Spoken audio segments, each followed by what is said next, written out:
আসসালামু আলাইকুম এভরিওয়ান। পড়াশোনার কী অবস্থা সবার? এই রুটিন করে পড়ার একটা উপকারিতা আছে, সেটা হচ্ছে যে আপনি সারা সপ্তাহে কি পড়লেন সেটা আপনার একটা লিখিত ডকুমেন্ট থেকে গেল যে আমি এই সপ্তাহে এই পড়াশোনাটা করেছি। আবার দেখা যায় 2 সপ্তাহ যদি হয় আপনি তুলনা করতে পারবেন, ওই সপ্তাহ আমার বেশি পড়া হয়েছিল, এই সপ্তাহ আমার কম হয়েছে। তো আর কোন দিকে সময় বেশি গেল, আপনার আসলে কতটুকু দিনটা কেমন ইফেক্টিভ কাটলো, সেই সব কিছুরই একটা ডকুমেন্ট হিসেবে থেকে যায় এই রুটিন করে চলার একটা অভ্যাসে। তো আজকে দেখেন আমার এই রুটিনটা শেয়ার করছি। তো ভোকাবুলারি আজকে আমি ব্যাংকের ভোকাবুলারি পড়েছি 1 পৃষ্ঠা, আর বাংলা সাহিত্য। আজকে আমি ভূগোলটা অ্যাড করেছি কারণ আমার কাছে মনে হয়েছে যে ভূগোলটা মানে কিছু পড়া দরকার। তো ম্যাথ আমি আজকে ব্যাংকের ম্যাথ রেখেছি রেশিও প্রপোর্শন, আর সম্পাদকীয়টা গতকাল যে রিনিউয়েবল এনার্জির সেক্টর সেটা পড়াটা আমি পড়তে পারিনি, সেজন্য এটা আজকে অ্যাড করেছি। আর ট্রান্সলেশন 1 পেজ, তো পেপারটা পড়ে নিব, এখনও পড়া হয়নি। তো এই ছিল আমার আজকের রুটিন।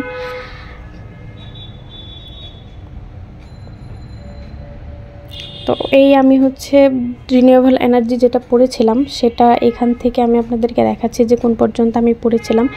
আসলে হয়েছে কি, গতকাল আমি যখন পড়লাম তখন দেখা যায় যে আমি পুরোটা শেষ করতে পারিনি,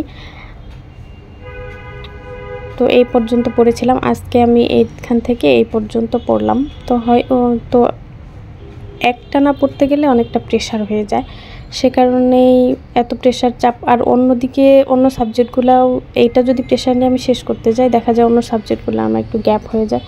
সে কারণে ভাবলাম আসলে এটা ধীরে ধীরেই পড়ি, যেগুলো একটু বেশি বড় সেগুলো একটু ধীরে ধীরে পড়া যায়। আর হচ্ছে দেখেন আমি ব্যাংক ম্যাথ যে বইটা থেকে করি সেটা হচ্ছে এই যে আগারওয়ালার এই বইটা থেকে পড়লে হয় কি যে আমি যখন এই বই থেকে ম্যাথ করি তখন আমি যেহেতু ইংলিশ ভার্সনে করছি, তখন আমার যে টার্মগুলো সেগুলো বোঝা সব কিছু আমার এখান থেকে করলে ক্লিয়ার হয়ে যায়। অনেকেই ম্যাথ বইয়ের জন্য আপনার খায়রুলসের যে অ্যাডভান্স ম্যাথ আছে সেটার কথা বলে, কিন্তু আমি সেটা কিছুদিন ফলো করেছিলাম। করার পরে হয় কি, সেই ম্যাথটা যখন ওই বই থেকে আপনি যখন ম্যাথটা করতে যান তখন বাংলা অনুবাদটা দেখা হয়ে যায়।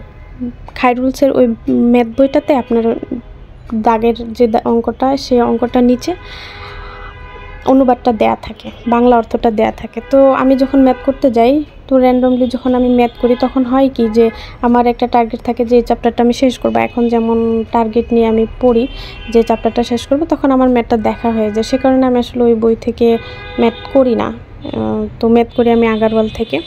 তো আমি আবার চিন্তা করলাম যে বাংলা যেহেতু কোনো নাই, চেঞ্জ হয় না বাংলা সাহিত্যটা, তো আমি বাংলা সাহিত্যটা ভেবেছি যে রিটেনের কিছু দেখে রাখবো।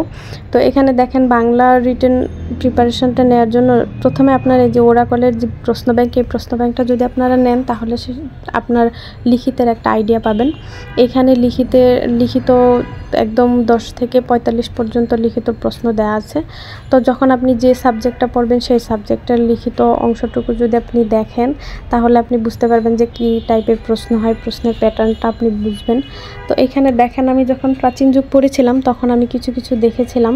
তো এইখানে সব সাবজেক্টই দেয়া আছে, এখানে শুধু প্রশ্ন পাবেন, কোনো উত্তর দেয়া নাই, শুধু প্রশ্ন পড়ে একটা আইডিয়া নেওয়ার জন্য আপনি এই বইটা দেখতে পারেন।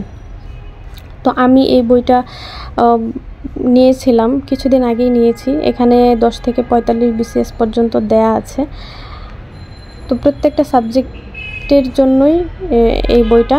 তো এটা আপনারা সংগ্রহ রাখতে পারেন আপনি যখন প্রিপারেশন নেবেন, যে সাবজেক্টে পড়লেন একটা টপিক পড়ার পর। যেমন আমি যখন বাংলা সাহিত্যের প্রাচীন যুগ পড়েছি তখন আমি ওই টপিকটা এখান থেকে দেখে নিয়েছি যে আসলে কী প্রশ্ন হতে পারে।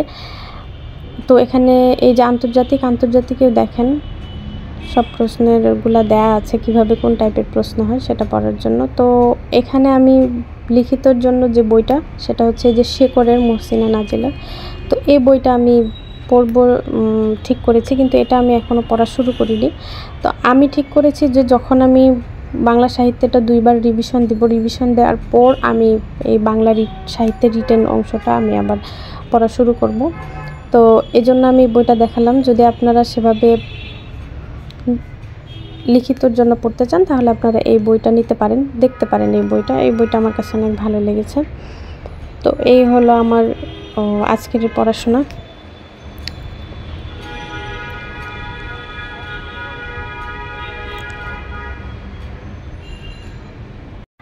দুপুরের আগ পর্যন্ত এই হলো আমার পড়াশোনা। এখন আমি ম্যাথ করব। তো আসরের নামাজের আগ পর্যন্ত যতটুকু ম্যাথ করা যায়, আর যদি যতটুকু বাকি থাকবে তা আমি আগামীকাল আবার সেখান থেকে কন্টিনিউ করব।